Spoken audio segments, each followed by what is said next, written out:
Well,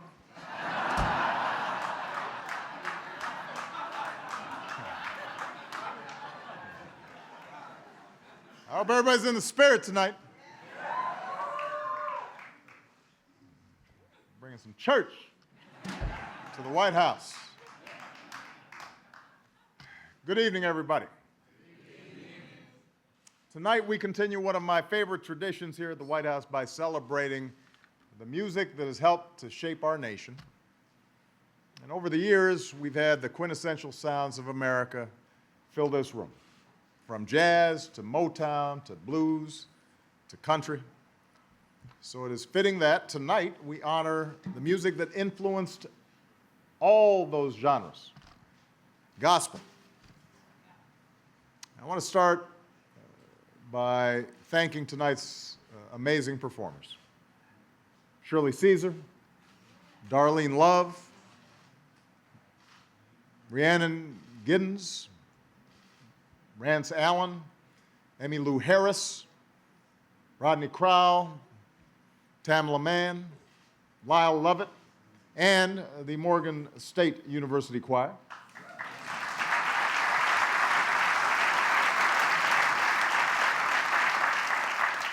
And I also want to thank tonight's MC, Robin Roberts, who we love.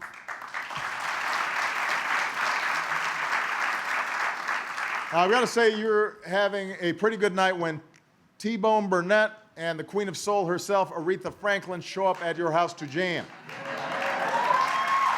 So we got royalty here tonight.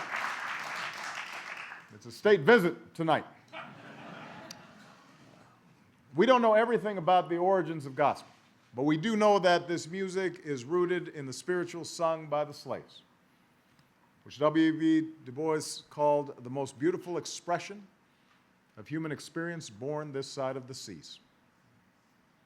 Even though they were often forbidden to read or write, or even speak freely, slaves were permitted to sing.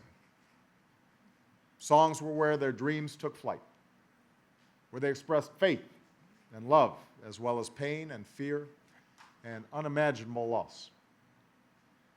Songs were also how they conveyed information, the locations of safe houses for runaway slaves, or directions for a path towards freedom, buried in the coded language of divine lyrics.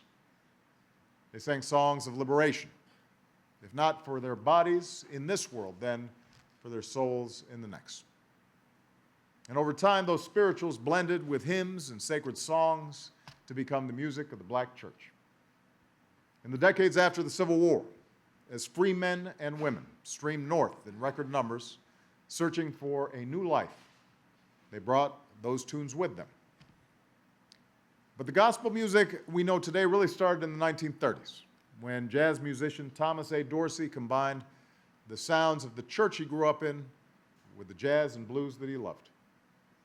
By the 1960s, gospel music had become central to the civil rights movement, not just through the political activism of legends like Mahalia Jackson and the Staple Singers, but through the songs themselves, from hymns like Take My Hand, Precious Lord, a favorite of Dr. King's, to the anthem of the movement, We Shall Overcome. Gospel music has evolved over time, but its heart stays true. It still has an unmatched power to strike the deepest chord in all of us, touching people of all faiths and of no faith. As Mahalia Jackson herself once said, blues are the song of despair, but gospel songs are the songs of hope. Hope that we might arise above our failures and disappointments. Hope that we might receive his redemption. Hope that in lifting our voices together, we too might one day reach the promised land. So tonight we will hear from musicians who helped to shape this singular American art form, and musicians who are taking gospel to great new heights. And to get us started, I'd like to introduce an extraordinary singer, a woman who reaches millions with her music and preaches to her flock from her North Carolina pulpit every Sunday. Please give it up for Reverend Dr. Pastor Shirley Caesar.